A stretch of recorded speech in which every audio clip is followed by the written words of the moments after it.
오늘 말씀은 발뺌이라고 하는 단어로 시작하려고 하는데요. 여러분들 발뺌이 뭡니까? 발뺌. 발을 빼다. 그렇죠? 자, 그러면 손을 씻다. 이거는 더는 내가 그런 일을 안 할 겁니다. 그래서 과거와 단절한다는 의미에서 손 씻다 이런 표현이 되기도 하고, 또 빌라도가 예수님께 사형을 선고하고 손을 씻다고 했을 때는 나와 상관없는 그런 일입니다 라고 선언한 건데, 그러면 발을 뺀다는 건 도대체 어떤 의미입니까? 이것도 왜 그러십니까? 빼봤을 거 아니에요? 아니에요? 네, 그러면 발을 뺀다는 건 무슨 뜻일까요? 잘 쓰면서도, 그렇죠? 제가 한번 찾아봤어요. 그러니까 자기가 관계된 일에 책임지지 않기 위해서 빠지는 것, 이것이 발 빼다라는 뜻이랍니다. 또 그렇게 하기 위해서 꾸며내는 말, 이것이 이제 발뺌이라고 그러는데요. 요리조리 미꾸라지처럼 말입니다. 피할 구멍 찾아서 어떻게든지 빠져나가고 싶은 거지요. 내가 책임지지 않고 싶어서, 혹은 내가 한 일이라고 인정하고 싶지 않아서. 그래서 이런 발뺌은 몇 가지 행동으로 드러나는데, 알고도 모르는 척 시침이 떼는 것, 또 내가 한 일이 아니라고 오리발 내미는 것, 그리고 잘못을 감추려고 핑계를 대는 것, 아마 이런 형식으로 이어진다고 그래요. 그래서 오늘 말씀에서 발뺌, 이것을 한번 살펴보려고 합니다. 로마서를 시작하면서 바울은 차별 없이 행한 대로 심판하시는 정의로운 하나님, 우리에게 소개해주고 있죠. 그래서 여러분들이 로마서를 읽을 때 하나님은 도대체 어떤 분일까라고 하면, 하나님은 정의로운 분이시구나. 그 정의는 뭐예요? 이방인과 유대인에게 차별 없이 구원도 베푸실 뿐만 아니라 이방인과 유대인과 차별 없이 심판하는 분이기도 하시다라고 하는 거예요. 이 차별이 없다고 하는 것은 특권이나 특혜를 인정하지 않는다는 뜻이잖아요. 그렇죠? 그러니까 유대인 입장에서 볼 때는, 우리는 할례를 받은 아브라함의 언약 안에 있는 백성이기도 하고, 또 하나님께 특별히 율법을 받은 그런 언약 백성인데, 이걸 늘 자랑해왔던 사람들 아닙니까? 그런데 유대인 너희들도 예외 없이 행한 대로 심판받는다. 우리 하나님은 그런 분이야 라고 지금 알려주고 있는 거예요. 그래서 바울이 뭐라고 하냐면, 육체의 할례보다, 몸에 있는 할례의 증거보다는 더 중요한 건 마음의 할례다. 겉만 할례를 받아서 내가 하나님 백성이라고 증거를 하지만 실상 마음이 하나님 백성이 아닌 사람들이 많다, 그 말이에요. 예를 들면 유다 말기에 혹은 북이스라엘 말기에 할례를 받았지만 그러나 우상을 섬기며 살던 사람들이 많았잖아요. 그렇죠? 그래서 하나님 백성이라고 할례를 받아서 그렇게 표시를 삼고 있지만 실상 그들의 삶을 들여다보니까 이 사람들은 하나님 백성답지 못하다, 그 말이에요. 뿐만 아니라 율법을 가졌다고 자랑은 하는데, 정말 중요한 것은 그 율법을 읽고 듣고 지켜서 행하는 것이 의미 있는 것이다 라고 얘기하는데, 유대인들은 나는 율법을 가진 사람이야, 이것으로 자랑했던 사람들이다. 하지만 할례와 율법을 가졌다고 해서 저절로 그가 의로워진 것은 아니기 때문에 그렇게 할 때는 의미가 없을 텐데, 그래서 바울이 뭐라고 그럽니까? 율법을 지키지 않는 유대인들이 이방인과 다를 것이 없다. 그래서 이방인이 하나님의 진노 아래 있는 죄인이라고 하면 율법과 할례를 가진 너희도 예외 없이 하나님 진노 아래 있는 죄인이다 라고 얘기하는 거죠. 그리고 바울이 여기서 한술 더 떠요. 이 말을 좀 뒤집어서 뭐라고 얘기하냐면, 할례와 율법을 받지 않은 이방인이 하나님 뜻을 따라 살 때 그는 하나님의 백성이 될 수 있다고 가르치죠. 그러니까 이런 얘기를 듣다 보면 아브라함의 혈통을 자랑하는 유대인, 율법을 가졌다고 특별한 민족이라고 자랑해왔던 유대인들이 고개를 갸우뚱거리는 거예요. 그러면 우리는 할례와 율법을 가진 백성이라고 그것이 특별한 지위를 보장해 준다고 생각해 왔는데, 바울 당신 말을 들어보니까 그게 아니라고 하면 도대체 유대인인 우리가 율법이나 할례를 받고 가지고 있는 의미가 뭡니까? 아무런 유익이 없지 않느냐고 하는 거지요. 자, 로마서 3장 1절부터 2절 말씀 같이 읽겠습니다. 시작.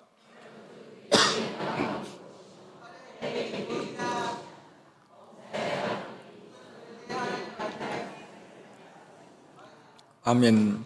자, 1절은 유대인의 나음이 무엇이며 할례의 유익이 무엇이냐 묻는 거잖아요. 이것은 바울이 등장시킨 가상의 인물이에요. 바울이 전하는 복음을 듣고 유대인 가운데 이런 질문을 할 수도 있겠다 싶어서 바울이 가상의 인물을 지금 등장시킨 겁니다. 그래서 이 등장인물은, 가상의 인물은 바울이 전하는 복음에 대해서 지금 딴지를 걸고 반론을 제기하는 거지요. 그럼 왜 바울이 이런 사람을 일부러 편지에 등장시킬까? 이유가 뭐냐면 유대인들이 이런 식으로 핑계대고 빠져나가고 발뺌할 수 있겠다. 그러니 그 모든 통로를 다 차단해서 지금 유대인들을 구석으로 모는 거예요. 여러분, 왜 구석으로 몰까요? 왜 구석으로 몰까요? 그러니까 왜 빠져나갈 구멍이 없도록 만들까요? 예?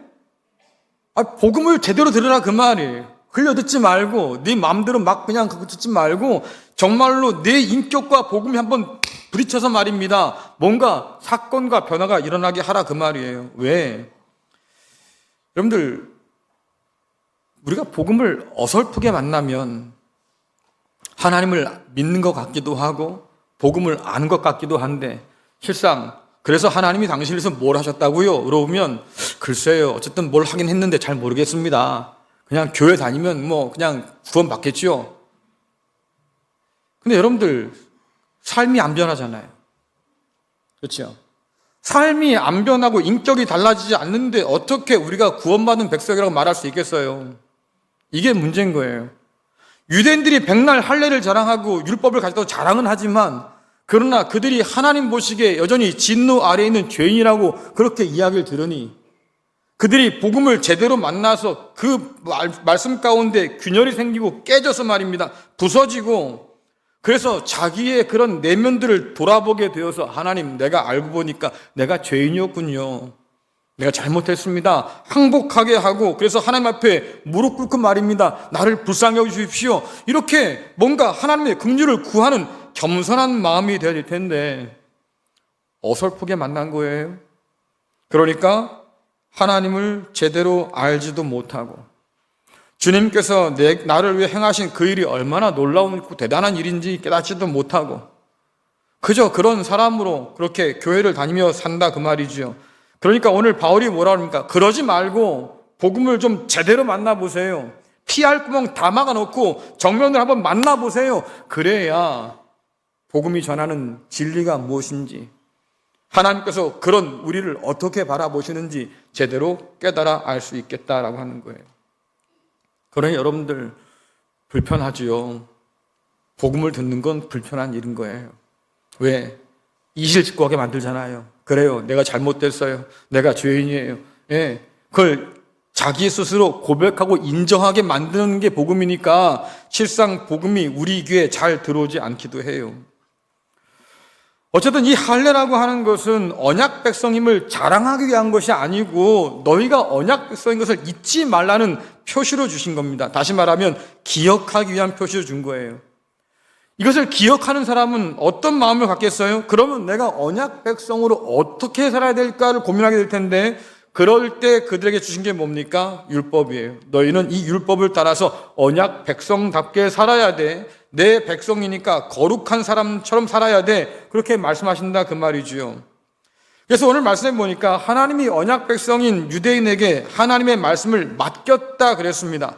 여러분, 맡긴다고 하는 것은 맡기는 사람의 목적이 있는 거예요. 그렇죠? 하나님이 맡기셨으니까 그렇게 맡길 때에는 하나님의 뜻과 목적이 있어서 유대인에게 말씀을 맡긴 거지요. 우리가 성경에 보면요, 하나님께서 은혜를 주시는데 그 은혜에는 반드시 따라붙는 게 있어요. 그 은혜를 통해서 무엇을 해야만 되는 거지요. 사명이에요. 우리는 은혜만 받으면 좋아해요. 사명은 싫어요. 그렇죠? 사명은 목사님이 감당하시고요. 그래서 목사만 죽으면 다 돼.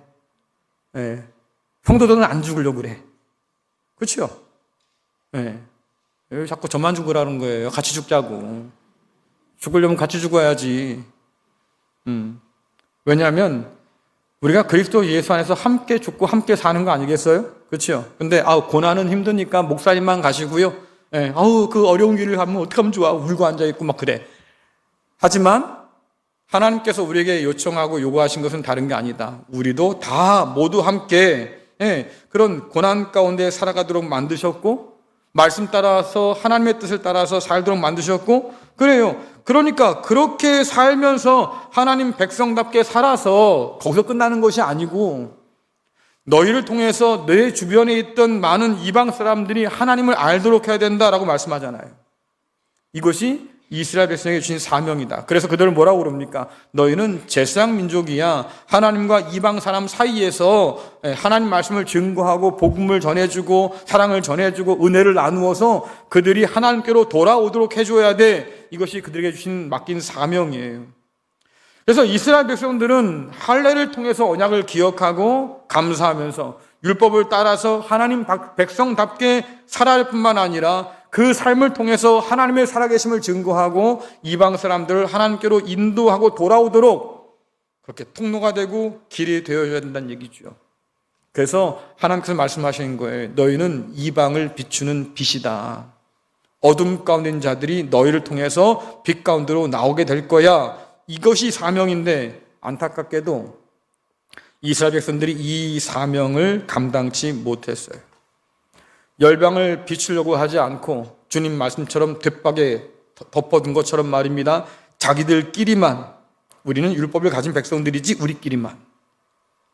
그래서 이방 사람들에게 통로가 되는 것이 아니라 오히려 막아서서 말입니다. 너희들은 하나님과 관계없는 백성이니까 멸망받아 마땅한 사람들이고 우리만 천국에 들어갈 사람들이야. 우리가 천국에 제일 가까워. 왜? 우리는 할례 받고 율법도 지키는 사람들이니까. 근데 성경에서 뭐라고 바울이 말하냐면 그런 너희가 하나님을 욕되게 한다 그래요. 왜?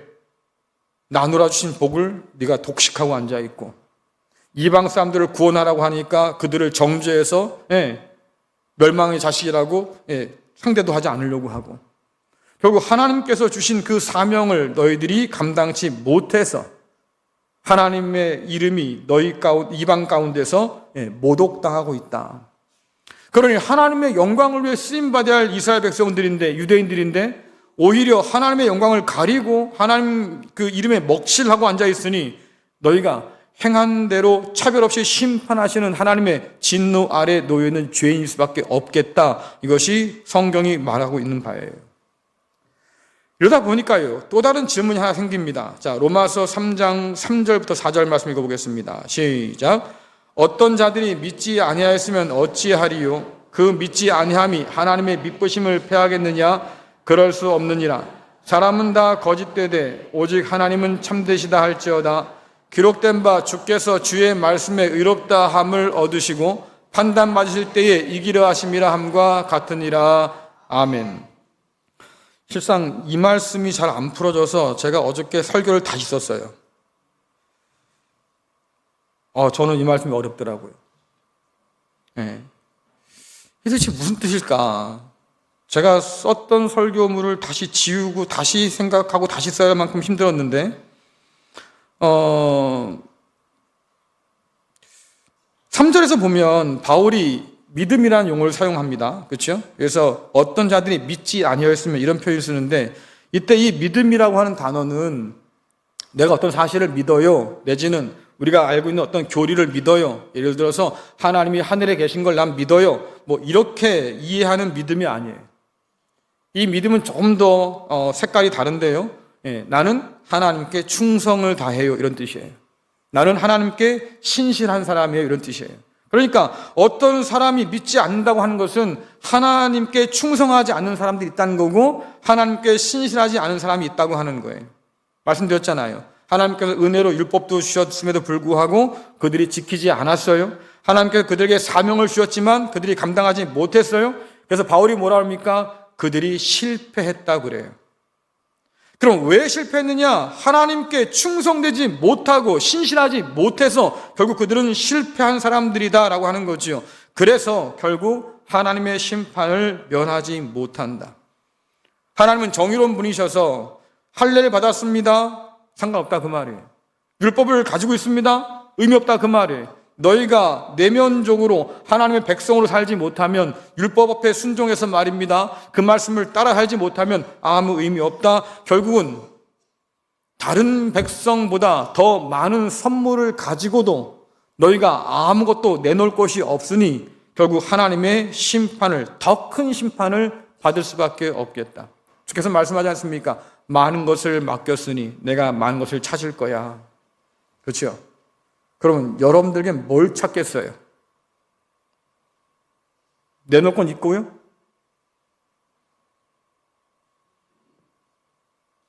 하나님께서 여러분에게 뭘 찾겠어요? 내 아들의 피로 너를 값주고 샀다고 말씀하시는데, 우리가 그 하나님의 은혜를 받고 우리가 하나님께 돌려드릴 것이 반드시 있어야 될 텐데 말입니다. 마지막 날에 내가 다 찾는다고 했을 때 우리는 뭘 내드릴 수 있을까? 이스라엘 백성들이 내놓을 게 없어서 망했어요.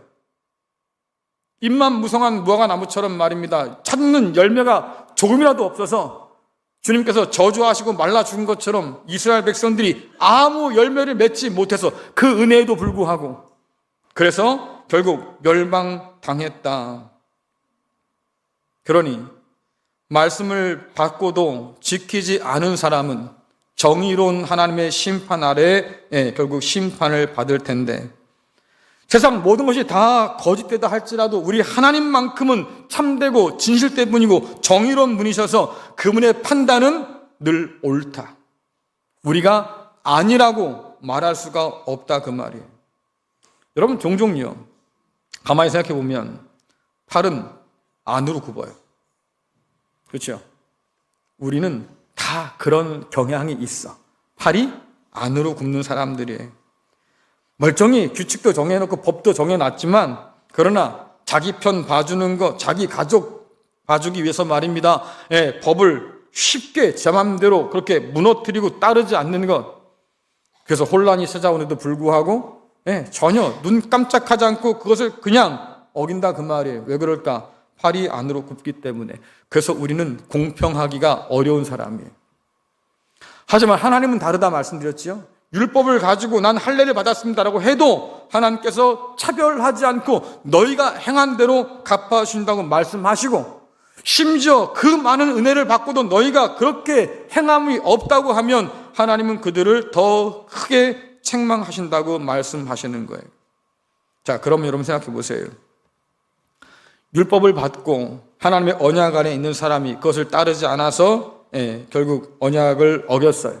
율법을 어겼어요. 심판을 받아요. 그렇다고 하면 하나님의 약속은 어떻게 된 겁니까? 물론 이스라엘 백성들이 죄를 졌기 때문에 그 약속이 파기됐다고 생각하지만, 그러나 하나님께서 내가 한 말은 반드시 다 이루어진다고 말씀하시니까, 한쪽에서는 율법을 어겼기 때문에 언약이 파기됐다고 말하지만, 한쪽에서는 아니 그렇지 않다, 내가 끝까지 그 언약을 지켜갈 거야 말씀하시니 어느 편이 옳으냐 그 말이에요. 미리 말씀드리자면 바울이 뒤에 그런 표현 쓰지 않습니까? 원 가지 중에서 하나님이 일부를 잘라버리신다. 중요한 건 다 자른다고 그러지 않아요. 일부를 자르지요.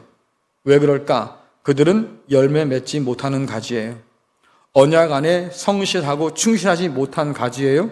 하나님의 율법을 가졌어도 그러나 지키지 못하는 가지들이에요. 그런 가지들은 잘라버린다. 그러니 하나님이 심판하신다는 뜻이잖아요. 반면에 남겨놓은 가지가 있을 뿐만 아니라 이방인인, 그러니까 돌, 무화과 나무 같은 그런 가지들을 원가지에 접붙인다. 다시 말하면 하나님의 백성 가운데 따르지 않는 일부는 심판하시고 또 그 빈자리를 이방인을 불러서 한 가지에 자라게 하신다. 이것이 성경이 오늘 가르치는 바예요. 그래서 우리의 죄에도 불구하고 하나님의 신실하심은 무너지지 않는다. 우리의 죄에도 불구하고 하나님의 언약은 여전하다 그 말이지요. 자, 그런데 여기에 또 다른 질문이 등장합니다. 이방인과 다르지 않은 불의한 유대인인데 말입니다. 그런 유대인 때문에 하나님이 심판하심으로 하나님의 정의가 드러나고 하나님의 신실하심이 드러났다고 하면, 그 죄로 인해서 하나님이 더 돋보이게 된 건데 그러면 왜 심판받아야 됩니까? 라고 하는 거지요. 내가 죄를 지어서 하나님이 더 영광 받으시는 장면이 드러났다 그 말이에요. 그런데 왜 내가 심판을 받아야 됩니까? 하나님 좋은 일을 내가 해줬는데, 이런 표현이잖아요. 그러니까 슬슬 이제 발뺌할 준비를 하고 있는 거예요. 어떻게 하든 이 복음 앞에서 내가 죄인이라는 사실을 피해 봐야겠다, 이런 책임을 전가하려는 모습이 시작되는 거죠. 자, 로마서 3장 5절에서 6절 말씀 보겠습니다. 시작. 그러나 우리 불의가 하나님의 의를 드러나게 하면 무슨 말 하리요? 내가 사람의 말한 대로 말하노니 진노를 내리시는 하나님이 불의하시냐? 결코 그렇지 아니하니라. 만일 그러하면 하나님께서 어찌 세상을 심판하리요? 아멘. 유대인의 불의를 통해서 심판하시는 하나님의 의로움과 정의가 드러났다고 하면 세상 가운데 하나님이 드러난 거니까 그러면 유대인의 그 불의를 하나님이 칭찬하셔야지요. 어떻게 심판하십니까? 근데 여러분 한번 생각해 보세요. 지금 제정신이겠냐고요, 이분들이. 그렇잖아요. 죄를 짓고도 칭찬을 기대하고 있잖아요. 근데 나름대로는 그것이 합리적이라고 생각하는 거예요. 나로 인해서 하나님이 드러났으니까, 하나님의 정의로움이 드러났으니까, 그럼 나 때문에 그게 드러났으니까 그거 칭찬받을 일이지요. 죄를 지었어도. 이분들이 선을 너무 많이 넘었어요. 근데 그렇게 생각하는 사람들이 있었다는 거지 않습니까? 예를 들면 제가 예를 들어 볼게요. 예전에 말입니다. 대학생들한테 부모가 뼈 빠지게 일해가지고 말이죠. 등록금을 대줬어요. 네, 이 아들이 말입니다. 그 등록금을 가지고 학교 가서 등록한 게 아니라 노름판에 빠졌어요. 노름판에 빠져가지고 몇 번 하다 보니까 말이죠. 이 등록금을 다 날려버렸네요. 그래서 어떡합니까? 학교 등록 못하고 휴학하고 말이죠. 남은 6개월 동안, 그 학기 동안 말입니다. 이제 노동판을 찾아다니면서 전전긍긍 일을 해요. 그래서 그렇게 부지런히 모아가지고 말입니다. 그 돈 가지고 2학기에 등록하면 좋을 텐데, 등록 안 하고 다시 도박으로 날려버려요. 자, 그러면 한번 생각해 보세요. 그 아들을 믿고 등록금을 대준 부모가 문제입니까? 그런 믿음을 배반한 자녀가 문제입니까?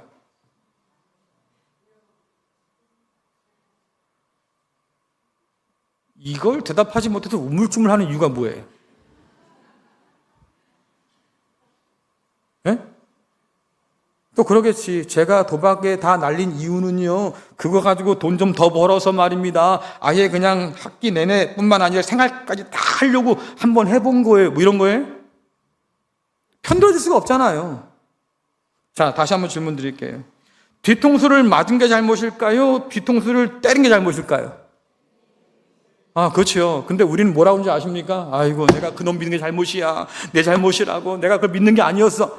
여러분, 믿는 게 왜 문제입니까? 그 믿음을 배반한 게 문제인 거지.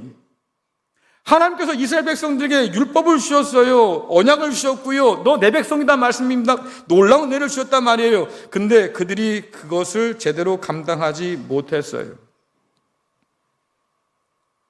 하나님을 실망시키게 만들었어요. 이사야서에 보니까 한 비유가 나오는데, 한 농부가 극상품의 포도나무를 가져와서 아주 좋은 포도원에 심습니다. 그리고는 아주 흐뭇한 거죠. 야, 여기서 내가 좋은 포도를 따야겠다. 거름도 주고 물도 주고 하여튼 최선을 다해 잘 가꿨어요. 그럼 여러분 생각해 보세요. 부족한 게 없잖아요. 나무도 좋아, 그렇죠? 농부도 좋아, 환경도 좋아. 그럼 여러분들은 뭘 기대하겠습니까? 야, 그러면 달콤한 그런 포도 열매를 맺겠지. 때가 됐습니다. 주인이 잔뜩 기대할 마음 가지고 포도를 따서 먹었는데요, 맛이 없어. 시큼하고 이건 포도가 아니에요. 화가 났지요. 그렇게 내가 최선을 다해서 너희를 갖고 왔는데 어떻게 나한테 이럴 수 있지? 그렇잖아요. 그래서 성경에 보니까 주인이 그 울타리를 다 치워버렸어요. 짐승이 와서 짓밟게 만들었어요. 나중에 뽑아버려요. 뭐가 문제일까? 여러분, 주인이 화내는 게 문제가 아니에요. 주인의 기대를 벗어난 게 문제인 거죠. 하나님께서 여러분에게 선물을 주신 게 문제가 아니고요, 그 선물을 가지고 딴짓한 게 문제인 거예요. 맺어야 할 열매를 맺지 못해서 결국은 하나님의 뒤통수를 친 게 문제인 거지요. 그런데도 불구하고 뭐라고 그럽니까? 하나님이 불의하다? 나의 죄로 인해서 하나님의 정의로움이 드러났다고 하면 내가 왜 심판받고 정죄받아야 되느냐? 내가 칭찬받아야 될 사람이지. 궤변이죠. 이 모든 책임을 하나님께 돌리고 자신은 발뺌하고 싶은 거예요. 결국 하나님의 문제입니다. 나는 상관없어요. 왜? 나는 하나님의 영광을 드러내도록 죄를 진 것밖에 없으니까. 이런 궤변을 지금 쏟아놓고 있는 거예요. 자, 그래서 이것을 어떻게 뭐라고 부르냐면 기적의 논리라고 부릅니다. 기적의 논리란 말 혹시 들어보셨나요? 여러분들? 예? 기적의 논리. 예를 들어 볼게요. 인도에 가면 구걸하는 사람들이 많대요. 근데 이 구걸하는 사람들이 나름 당당하다 못해서 뻔뻔해 보이기까지 한다 그래요. 왜냐하니까 돈 내놔. 구걸하는데 돈 내놔. 왜? 내가 당신한테 지금 착한 일을 할 기회를 주는 거야. 왜냐하면 그 사람들은 좋은 일을 많이 해서 선한 업보를 쌓아야 더 나은 계급으로, 더 나은 상태로 환생할 걸 믿으니까. 예, 내가 너한테 지금 착한 일 할 수 있는 기회를 주는 거야. 돈 내놔. 이런 것 같으면 할렐루야 그러겠어요? 납득이 안 되는 거잖아요. 이게 기적의 논리라는 거예요. 또 이런 것도 있습니다. 다이어트 하는 사람들이 자주 쓰는 기적의 논리가 있죠. 다이어트 하는 사람들이 쓰는 거. 뭐가 있어요? 예? 다들 해보셨잖아, 다이어트. 그래서 할 말이 뭡니까? 맛있으면 0칼로리. 이 기적의 논리지. 왜 맛있으면 0칼로리요? 맛있어서 많이 먹으면 살찔 거지. 예. 이런 거죠. 성경을 해석하는데도 이런 비슷한 기적의 논리가 있습니다. 어떤 거냐면 가룟 유다가 예수님을 팔아 넘겼어요. 그렇죠? 그래서 누군가 그러는 거죠. 거봐라. 가룟 유다가 예수님을 팔아 넘겼으니까 예수님이 십자가를 질 수 있던 거고 그래서 세상을 구원할 수 있던 거야. 그러면 예수님께 세상을 구원하는데 1등 공신이 누구예요? 가룟 유다지. 그러니까 가룟 유다는 자기 사명의 역할에 충실한 제자였던 거예요. 그래서 자기 역할을 너무 잘 소화했어. 찰떡같이 소화했어. 그러니까 그렇게 가룟 유다 때문에 이런 일들이 벌어진 거니까 야, 주연상은 예수님이 가지고 간다고 그래도 조연상쯤은 줘야 되지 않겠냐? 묘하게 설득돼요? 큰일 났네. 그럼 안 돼요. 이게 다 뭐예요? 궤변이에요. 기적의 논리라고 불리는 궤변이에요. 이런 궤변이 왜 생겼느냐? 첫 단추를 잘못 끼워서 그래요. 잘못 끼웠으니까 다시 풀어서 다시 채워야죠. 그럼 첫 번째 단추가 뭔데 제대로 끼워야 되느냐라고 하면 하나님이 누구신지를 제대로 알아야 돼요. 하나님이 어떤 분인지를 모르니까 이런 망상들이 벌어지는 거예요. 하나님이 어떤 분이 제대로 안다고 하면 달라지죠. 하나님은 정의로운 분이에요. 하나님은 선하실 뿐만 아니라 신실하신 분이에요. 말씀하신 것을 반드시 지키시는 분이에요. 그러니까 하나님께서 그 백성을 심판하실 때 감정 빈정상에서 심판하는 게 아니고요. 언약대로 심판하셔요. 그렇죠? 하나님이 그 백성에게 복 주실 때 그냥 막 퍼주는 게 아니에요. 언약하신 대로 주시는 거예요. 하나님은 정의로운 분이시고 공의로운 분이시고 신실한 분이시니까.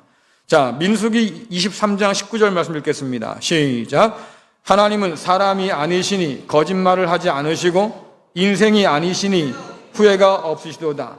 어찌 그 말씀하신 바를 행하지 않으시며 하신 말씀을 실행하지 않으시랴? 그럴 리가 없다는 거예요. 하나님은 사람도 아니시니 거짓말하지 않고 어떤 것을 결정했다고 하면 뭔가 상황이 바뀌어서 이거 안 되겠다 후회하는 것이 없다 그 말이에요. 끝까지 말씀하신 것을 지키는 분이시다. 이 말을 좀 더 정리하면 그거예요. 유대인의 불성실함, 불충스러움 때문에 하나님의 언약이 파기되지 않는다. 하나님의 계획이 무효되지 않는다. 택한 백성을 향하신 하나님의 그 긍휼이 사라지지 않는다. 왜? 하나님은 거짓말할 수 없는 분이시고 반드시 언약을 지키시는 분이시기 때문에 우리의 상황, 우리의 상태와 관계없이 그 약속은 영원히 유효하고 이루어지기 때문에 우리가 신뢰할 수 있다라고 하는 거죠. 이것이 구약 성경이 혹은 성경이 일관되게 증언하는 하나님이에요. 여러분 한번 구약 성경 살펴보세요. 하나님은 창세 전부터 좋은 계획을 가지고 있었어요. 그렇죠?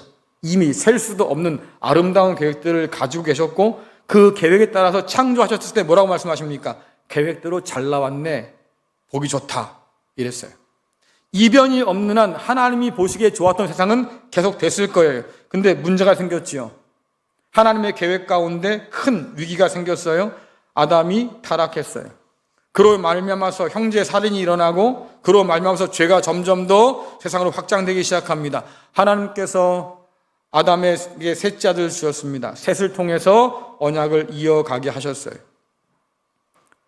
세상이 죄로 가득해서 더는 볼 수 없어서 물로 쓸어버릴 거야 했던 그때에도 하나님은 셋의 자손인 노아를 통해서 그 약속을 이어가셨지요. 그리고 약속의 무지개를 통해서 내가 이것을 기억하고 있다는 것을 반드시 보여주셨어요. 이후에 아브라함과 그 자손을 통해서 하나님은 그 언약을 이어가십니다. 그리고 그 아브라함의 자손인 이스라엘 백성들이 말이죠. 세상에 나눌 복들을 독식하면서 문제가 생겨서 그 사명에 실패했을 때 하나님께서는 아브라함 자손 가운데 그리스도 예수를 통해서 이방인을 부르시고 이 놀라운 계획들을 오늘도 교회 공동체를 통해서 이루어 가고 계셔요. 우리의 죄가 아무리 크다 할지라도 하나님의 계획을 막아서지 못한다. 만약에 우리 죄가 커서 말입니다. 하나님의 그 모든 계획들을 와해시키고 무너뜨렸다고 하면 우리가 하나님보다 위대한 거예요. 우리가 하나님보다 큰 거예요. 근데 그럴 수가 없잖아요. 하나님이 세상에서 가장 위대한 분이시고 가장 큰 분이셔서 그 하나님께서 행하신 대로 뜻하신 대로 반드시 이루어진다고 말씀하시니 우리의 죄가 하나님의 방해물이 될 수 있어도 하나님은 그 죄를 치워버리시고 해결하시고 결국 하나님의 뜻을 이루어 가신 것을 우리에게 보여주는 거지요. 그러니 여러분들 그 하나님 앞에서 이상한 궤변을 내려놓지 마세요. 피할 구멍을 찾겠다고 말입니다. 빠져나가면 구멍을 찾겠다고 말이죠. 미꾸라지처럼 그렇게 굴지 말라 그 말이에요. 거짓말로 내 불의를 덮고 포장하고 그래서 하나님의 심판을 피해보고자 하는 얄팍한 것들은 좀 내려놓아야 한다 그 말이겠죠. 우리가 하나님을 제대로 몰라서 그 무지에서부터 교만이 싹트고 그 교만이 결국은 죄를 더 쌓게 만들어서 하나님 앞에 설 수 없을 만큼 끔찍한 죄를 짓게 되는 거예요. 그러니까 여러분들 할례 받았다고 나는 율법 가졌다고 자랑하는 유대인들처럼 그렇게 철없이 굴지 마시고 그리스도 예수 안에 있는 하나님의 긍휼 앞에 납작 엎드릴 수 있기를 간절히 축원합니다. 복음을 제대로 만나면 내가 제대로 보여요. 내가 얼마나 완고한 사람인지, 얼마나 형편없는 사람인지, 얼마나 깨어져야 할 사람인지, 얼마나 하나님의 용서와 그 은혜가 필요한 사람인지 이것을 깨닫지 못하면 우린 여전히 썩 괜찮은 사람인 줄 알고 스스로를 속이고 교만한 사람으로 남을 수밖에 없는 거지요. 오늘 유대인들이 그랬어요. 안타깝게도요. 교회도 똑같이 그 궤적을 따라갈 수 있겠다. 그러니 정신 차리지 않으면 하나님의 진노 아래 우리가 머리를 디밀고 있겠다 하는 얘기예요. 이 정도 했으면 좀 정신 차릴만도 한데 말입니다. 오늘 유대인들의 궤변이 그칠 줄 몰라요. 오해가 오해를 낳고 무지가 궤변을 낳는 거지요. 자, 로마서 3장 7절에서 8절 말씀 읽겠습니다. 시작. 그러나 나의 거짓말로 하나님의 참되심이 더 풍성하여 그의 영광이 되었다면 어찌 내가 죄인처럼 심판을 받으리요? 또는 그러면 선을 이루기 위하여 악을 행하자 하지 않겠느냐? 어떤 이들이 이렇게 비방하여 우리가 이런 말을 한다고 하니 그들은 정죄받는 것이 마땅하니라. 아멘. 바울의 복음을 듣고 바울을 비난하는 사람들이 있었습니다. 그들이 지금 우리가 읽은 말씀처럼 바울을 비난하는데 바울이 뭐라고 그래요? 그건 나와 상관없는 말이다. 나는 그렇게 말한 적이 없으니까 니들이 잘못이했다 그 말이죠. 자, 그러면 유대인들이 지금 잘못 오해해서 갖게 된 생각들이 뭡니까? 내 거짓말을 통해서 하나님의 참되심이 더 풍성하게 드러났다. 바울은 그래요. 너희가 율법을 지키지 않아서 할례 받은 백성답게 살지 못해서 하나님의 그 거룩한 이름이 이방인 가운데 지금 비웃음을 당하고 말입니다. 모욕을 당한다. 그런데 이들은 지금 뭐라 그러는 겁니까? 아니, 오히려 우리 때문에 하나님 영광이 더 드러났어. 그러니까 하나님 영광을 드러낸 내가 왜 죄인처럼 심판을 받아야 하느냐 그 말이에요. 이 논리대로 하면 하나님의 영광을 위해서 우리는 오늘도 열심히 뭘 해야 돼요? 죄를 져야 되는 거예요. 여러분, 그러려고 교회 온 건 아니잖아요. 그렇죠? 하나님 믿고 죄를 더 짓기 위해서 교회 나온 건 아니잖아요. 내가 더 죄를 크게 지으면 크게 지을수록 하나님의 은혜가 더 많이 내게 오겠구나. 여러분, 그래서 죄 짓고 사는 거예요? 그건 아닐 거잖아요. 그렇죠? 빗나가도 한참 빗나가고 있다. 만일 신실하지 못한 유대인을 통해서 하나님의 참되심이 더 풍성하게 드러나서 그래서 죄인이 심판받는 것이 아니라 칭찬받아야 한다고 하면 우리가 선한 결과를 얻기 위해서 악을 더 행해야 된다고 하면 여러분, 우리는 지금 한참 복음에서 멀어지고 있는 거죠. 이런 생각을 가진 사람들이 있어요. 과정이야 어찌됐든 간에 결과만 좋으면 돼. 그렇죠? 보통 우리는 그런 생각에 익숙하다 그 말이죠. 여러분 잘 쓰는 거 있잖아요. 뭐로 가도 서울만 가면 돼. 뭐가 됐든 간에 어쨌든 목표만 이루면 되는 거 아니야? 그게 성공이지. 이렇게 생각한다 그 말이에요. 근데 여러분들, 이런 모습이요, 오늘날 교회 안에서도 비일비재해요. 불법을 저지르고도 회개하나 반성하지 않습니다. 오히려 큰 소리치죠. 하나님 영광을 위해서 한 일이에요. 내가 불법을 저지르는 이유는 하나님과 교회를 위해서 한 일이에요. 나는 떳떳해요. 궤변이죠. 예전에 뉴스를 한번 탄 게 있어요. 목사가요, 제가 볼 때는 이분이 이단 같은데, 어쨌든 목사님이 미국에 건너갔다가 라스베가스를 방문한 거예요. 라스베가스에 가서 카지노에서 한번 땡겼대. 이게 뉴스에 또 났어요. 걸려가지고 인터뷰를 하는 거예요. 당신 왜 그거 땡겼어? 라고 하니까 우리 교회 건축을 해야 되는데 건축비가 모자라서 내가 이거 한번 대박 나면 건축비 하려고 그랬지요. 그 말은 뭐예요? 내가 하나님을 위해서 한번 땡겨본 거예요. 여러분은 그것을 어떻게 받아들이십니까? 궤변이죠. 불법을 저지르고도 포장해서 다 하나님이 하셨다고, 하나님 영광을 위해 한 일이라고 책임을 회피한 일에 익숙하다라고 하는 거예요. 대형교회 목사들이 말입니다. 법을 정했어요. 노회나 총회를 통해서 야, 우리가 그래도 세수분하지 말자. 우리 아들에게 이 교회를 물려주지 말자. 나름대로 그것을 해서 법을 만들었어요. 그리고 자기가 은퇴할 때 되니까 제일 먼저 그 법을 어겼어요. 왜 만들어요? 법을요. 교회가 기준을 세워요. 교회가 질서를 위해서 규칙을 세우고요. 그 규칙이 고무줄처럼 늘어났다 줄었다 한다면 여러분도 어떻게 생각하시겠어요? 근데도 그 규칙을 지켰다고 저항을 해요. 이게 무슨 일일까요? 이런 모습들은 유대인에만 있는 게 아니라 오늘 우리에게도 있다. 조금 더 다르게 말하자고 하면 그런 분도 계십니다. 아유, 어차피 한 번 회개하면 다 용서받을 텐데 그냥 두고두고 죄 짓다가 마지막에 한 번에 그냥 한 방에 몰아서 하려고요. 무슨 생각인지 모르겠어요. 성경은 말하잖아요. 하나님이 오래 참고 계시는데 그것을 멸시하지 말아라. 그 얘기는 뭐냐면 회개할 마음이 들거들랑 미루지 말고 회개하고 회개해서 하나님께 돌아와서 그 은혜를 입고 살라고 한 얘기거든요. 근데 우린 자꾸 이렇게 핑계를 만들어요. 궤변을 만들어 대고요. 자꾸 발뺌하려고 한다 그 말이에요. 근데 중요한 건 뭐냐면 하나님은 정의롭고 신실한 분이신데요. 결과만 놓고 평가하신 분이 아니에요. 결과만 놓고 평가하신 분이 아니고 그 모든 과정과 우리 안에 있는 동기까지 하나님은 깊게 살펴보는 분이시다 하는 얘기죠. 과정이 바르지 않다면, 동기가 삐뚤다고 하면 여러분 역시 우리는 불이할 수밖에 없는 게 결과가. 여러분 왜 예배 드립니까? 예배 동기가 뭐예요? 왜 여러분들 섬기고 봉사합니까? 그 섬김과 봉사의 동기가 뭐예요? 성가대 여러분들 여기 앉아 계시는데 노래 부르려고 여기 앉아 있는 건 아닐 거 아니에요? 그렇죠? 우리의 찬양이 하나님께 드려지는 예배가 되고 싶어서 앉아 계신 거잖아요. 근데 나는 노래가 좋아 나온다고 생각해 보세요.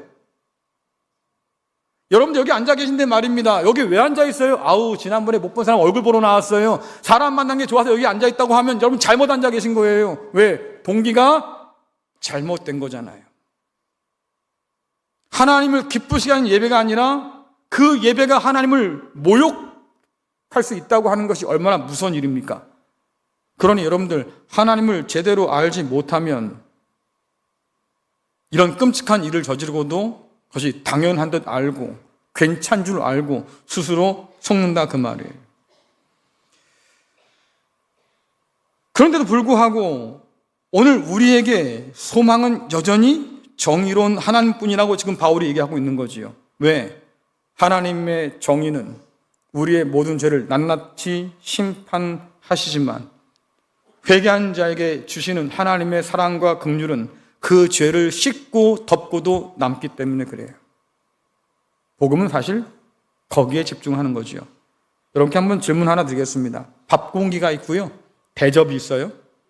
밥 공기와 대접이에요.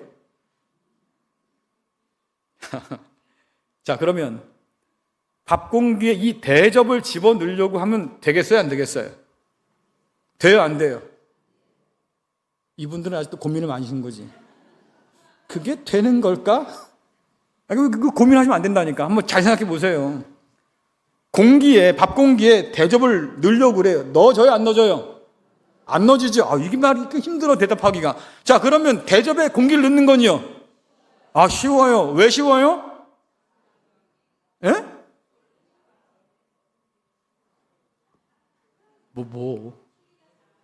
뭐가? 예, 공기가 작고 대접이 더 크다고 말하면 되잖아요. 자, 제가 왜 이 말씀 드리냐면, 여러분들, 하나님의 긍휼이 크겠어요? 우리의 죄가 크겠어요? 그게 믿어지시냐고. 하나님의 긍휼이 내 죄보다 커서 내가 주 앞에 그것을 가지고 나와서 이게 내 죄입니다, 하나님. 하나님의 긍휼이 필요한 사람입니다. 인정하고 주 앞에 엎드리면 하나님께서 뭐라고 말씀하십니까? 내가 내 죄를 깨끗하게 씻어줄 거야. 눈처럼 시게 만들어줄 거야. 아예 덮어버려서 보이지도 않게 해줄게. 여러분, 그렇다고 하면 하나님의 은혜와 하나님의 긍휼이 훨씬 더 크지요. 그것을 믿으니까, 그런 하나님 것을 내가 아니까 하나님 앞에 나와서 무릎 꿇고 내가 용서를 구하고 긍휼을 구하고, 그럴 때 우리 가운데 산 소망이 주어진다고 하는 거예요. 그러니까 하나님의 긍휼이 더 크다고 하면 우리의 죄 때문에 하나님의 긍휼이 좌절될 이유도 없겠고, 우리의 죄 때문에 하나님의 큰 계획이 무너질 이유도 없겠고, 하나님은 마침내 우리의 죄에도 불구하고 길을 찾아내셔서 그 모든 약속대로 이루신다고 하는 거지요. 우리의 죄와 우리의 성실치 못한 것이 하나님의 신실함을 패하지 못한다고 말해요. 오늘도 하나님은 악을 선으로 바꾸셔서 하늘의 뜻을 이룰 길들을 찾고 일하고 계신다고 하는 거예요. 그러니 여러분들, 그 말도 안 되는 핑계와 궤변으로 말입니다. 여러분 자신을 합리화하려고 하지 마세요.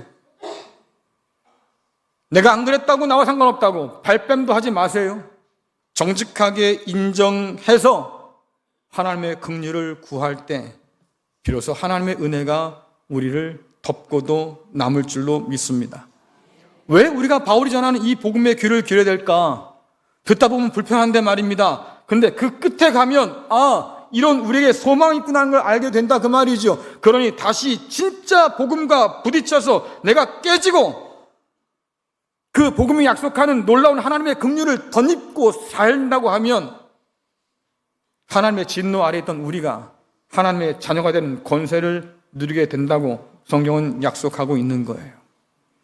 그러니 여러분들 복음의 귀를 기울여서 하나님을 더 깊이 더 힘있게 알아갈 수 있기를 간절히 축원합니다. 온갖 핑계, 온갖 궤변들 다 내려놓고요, 겸손히 하나님의 긍휼을 구하는 믿음의 결단이 저와 여러분에게 있기를 간절히 소원합니다.